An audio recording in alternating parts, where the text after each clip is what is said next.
नमस्कार दोस्तों, आप देख रहे हैं स्टोरी ब्लास्टर। स्टोरी ब्लास्टर में आज की कहानी बहुत ही अजीबोगरीब है। दोस्तों, वह कत्ल जिसकी जांच की हिम्मत नहीं कर पा रही थी यूपी पुलिस। आइए जानते हैं पूरी कहानी। 8 जुलाई 2000 दिन था गुरुवार, दोपहर के करीब 3:30 बज रहे होंगे। यूपी के लखीमपुर खीरी जिले के घी तेल के जाने माने थोक व्यापारी संतोष गुप्ता का बड़ा बेटा प्रभात अपने घर से अपनी दुकान के लिए निकला। दुकान रेलवे स्टेशन के सामने थी। स्टेशन के बाहर दुकान के सामने व्यापारी विरोध प्रदर्शन कर रहे थे। प्रभात को भी इस प्रदर्शन में हिस्सेदारी करनी थी। व्यापारियों का प्रदर्शन स्थानीय तिकोनिया रेलवे स्टेशन पर सेंचुरी एक्सप्रेस का स्टॉपेज खत्म किए जाने के विरोध में था। संतोष के घर से रेलवे स्टेशन की दूरी 400 मीटर है। प्रभात अभी घर से 100 कदम ही आगे बढ़ा था कि 4 लोगों ने उसे रोक लिया। प्रभात की उससे कासूनी होने लगी। इसी दौरान उन लोगों ने प्रभात पर फायरिंग कर दी। एक गोली प्रभात की कनपट्टी पर, दूसरी सीने पर लगी। प्रभात वहीं गिर गया। हमलावर भाग निकले। गोली की आवाज सुनकर आसपास के लोग मौके पर पहुंचे और प्रभात को अस्पताल ले गए। वहां डॉक्टरों ने उसे मृत घोषित कर दिया। भरी दोपहर सरेआम हुई इस हत्या से अफरा तफरी मच गई। तिकोनिया थाने की पुलिस मौके पर पहुंची और छानबीन के बाद शव को पोस्टमार्टम के लिए भेज दिया। प्रभात उर्फ राजू की हत्या को लेकर उसके पिता संतोष गुप्ता ने थाने पर बीजेपी के स्थानीय नेता और जिला सहकारी बैंक के तत्कालिक उपाध्यक्ष अजय मिश्रा उर्फ टेनी और उनके 3 साथी शशि भूषण, राकेश डाला और सुभाष मामा के खिलाफ हत्या की नामजद FIR दर्ज कराई। अजय मिश्रा उर्फ टोनी अभी प्रधानमंत्री नरेंद्र मोदी की सरकार में गृह राज्य मंत्री हैं। संतोष गुप्ता की ओर से थाने पर दी गई तहरीर में कहा गया कि उनके बेटे प्रभात गुप्ता को पहली गोली अजय मिश्रा उर्फ टेनी ने कनपट्टी पर मारी और सीने पर दूसरी गोली सुभाष मामा ने मारी। तिकोनिया निवासी प्रभात गुप्ता लखनऊ यूनिवर्सिटी का छात्र नेता होने के साथ ही समाजवादी युवा जनसभा का प्रदेश सचिव हुआ था। घटना के कुछ दिन पहले उसने जिला पंचायत सदस्य पद के लिए नामांकन भी दाखिल किया था।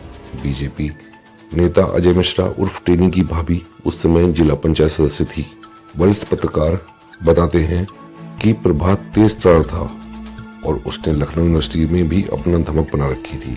समाजवादी पार्टी से जुड़ने के बाद से वह तिकोनिया में अपनी राजनीति शुरू करना चाहता था, इसलिए तिकोनिया में उसने राजनीतिक गतिविधियां बढ़ानी शुरू कर दी।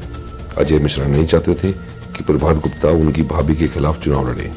प्रभात के भाई राजीव गुप्ता का कहना है कि इस वजह से अजय मिश्रा ने उसके भाई पर नाम वापसी के लिए दबाव बनाया, लेकिन प्रभात नाम वापसी लेने को तैयार नहीं थे।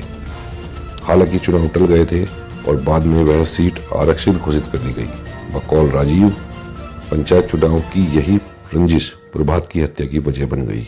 घटना हुए करीब 1 महीना बीत गया, लेकिन लखीमपुर खीरी की तिकोनिया पुलिस प्रभात हत्याकांड में किसी आरोपी को गिरफ्तार नहीं कर पाई।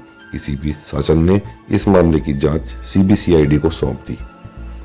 इसकी जानकारी होने पर संतोष गुप्ता ने लखनऊ के व्यापारी नेताओं के साथ तत्कालिक मुख्यमंत्री राम प्रकाश गुप्ता से मुलाकात की और न्याय की गुहार लगाई।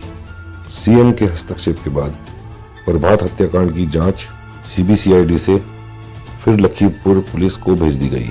वापस आने पर हत्याकांड की जांच SP लखीमपुर ने फिर तिकोनिया थाने को भेज दी, जहां तात्कालिक थानाध्यक्ष को इसकी जांच सौंपी गई। सीनियर क्राइम रिपोर्टर बताते हैं कि अजय मिश्रा उर्फ टेनी का लखीमपुर में इतना आतंक था कि विवेचक ने हत्याकांड की विवेचना से हाथ खड़े कर दिए।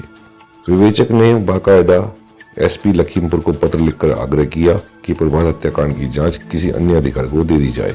हालात यह हो गए कि लखीमपुर का कोई भी इंस्पेक्टर या दरोगा प्रभात हत्याकांड की विवेचना को तैयार नहीं हुआ।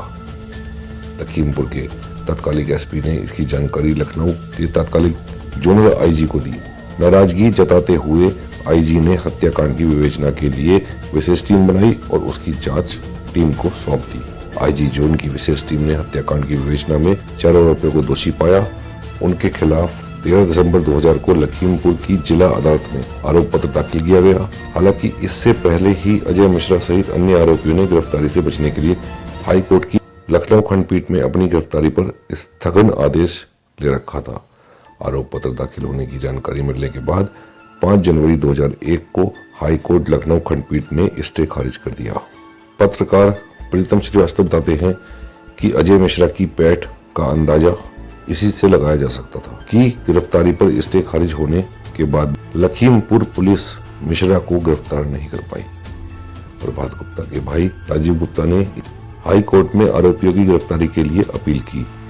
अपील पर सुनवाई के दौरान 10 मई 2001 को कोर्ट ने पुलिस को अजय मिश्रा सहित अन्य आरोपितों की गिरफ्तारी के आदेश दिए।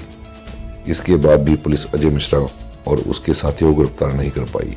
हाई कोर्ट के आदेश के करीब 1.5 महीने बाद 25 मई 2001 को अजय मिश्रा ने एडीजे कोर्ट में आत्मसमर्पण कर दिया, लेकिन डॉक्टरी रिपोर्ट के आधार पर अजय मिश्रा को अदालत से जेल न भेजकर अस्पताल भेजा गया।